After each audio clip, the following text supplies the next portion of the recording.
जटणी पौरांचल अंतर्गत कुदियारी ग्राम ए कुदियारी ग्राम एक ऐतिहासिक ग्राम होता बेले ये ग्राम 12 मास 13 पूजा पर्वाणी कराए तन्मध्य दोल उत्सव हूँ मूल पर्व ग्रामवासी पालित करता 10 दल मेलन आज तार शुभारंभ हो 10 दल उत्सव आम पाखे अच्छा जटणी पौरांचल पौराध्यक्ष सी ए संपर्क में आमको मतामत देवे। आगु पुराण में वर्णित अच्छी जमी श्रीकृष्ण राधाकर होली खेल सेमती होली खेल पूर्व दिन आमर कुदियारी रे कहीं केते वर्षर कही पारना आज पर्यंत प्रभु पश्चिमा सबू सोमनाथ हरिराजपुर कुदियारी के आसती चाचरी भोग खायापाई आम कुदियारी इष्टदेव पतित पावन गोटे हरिहर भेट हुए से निमंत्रण कर जाती पतित पावन को जो पंचुदल मेलन तापर से दिन ठारू 10 दिन पर आम कुदियारी रे 10 दल मेलन अनुष्ठित हुए। ये समस्त पाख आख गाँव दल मैंने आसती आम कुदियारी की एवं बहु आडंबर सह आज की आम 43 वर्ष ए वर्ष को है बहु आडंबर आम कुदियारी समस्त पाख आख अंचल आदिवासी मैंने मिसिकी आम पालन करें गोटे जिन लक्ष्य प्रशासन ग्रामवासी सब समस्त सहयोग सहभागिता रही किंतु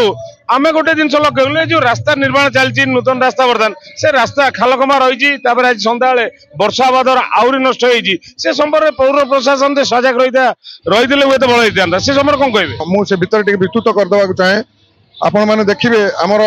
जो कुदियारी बाजार ठारू संडपुर जाए रोड था सिंगल रोड जिते बड़े आम कुदियारी महावीर मंदिर पर्यंत आसला मु चिंता कली जदि एथरक न हो आउ हो पार ना डबल रोड तो मु माननीय विधायक को सांगे धरी जिलापाल को द्वारा अभियोग कलु जे आम कुदियारी जेहेतु पौरांचल भितर जाऊँगी आपड़ सीताराम छक ठारू हरिभाईना छक आमर जो नाइजर जाए डबल रोड तेणुक आमर भी ये जदि न हो एथरक आउ हो पार ना तेणु जिलापाल हृदयंगम कले आमर पूर्त विभाग को निर्देश देले जे नाई से डबल रोड करा जाऊ अनुरोध निर्देश ये को आमर कुदियार समस्त व्यवसायी बंधु माने माने त्याग करी दुकान निजे निजे भांगीदेले एवं किसी तो समय लगे ना आम मेलन जेहेतु पंचदल मेलन आसला से 10 दल तो ड्रेन काम आरंभ हो जाए तो किसी हरिया हुए कि पाया गले कि हरिया हुए तो यथरक मुझे नवेदन करुच्ची समस्त श्रद्धालु मानक ग्रामवासी मानक यही थरटा मत क्षमा करूँ आसंता 3 मास भितर से कंप्लीट करी आर वर्ष को जमती पूर्णांग रोड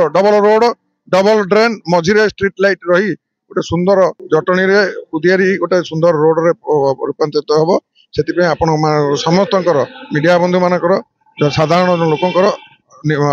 साहाय्य सहयोग आशा कर बढ़िया सूचना देले 3 मास भितर ये रास्ता काम हम किंतु सी भी अनुरोध रखिंट आमको सहयोग करूँ आम जेहेतु रास्ता आम भुवनेश्वर पाखे से दृष्टिकोण ये रास्ता डबल रास्ता हेले आम ग्रामवासी सहित आखपाख लोकंर जावास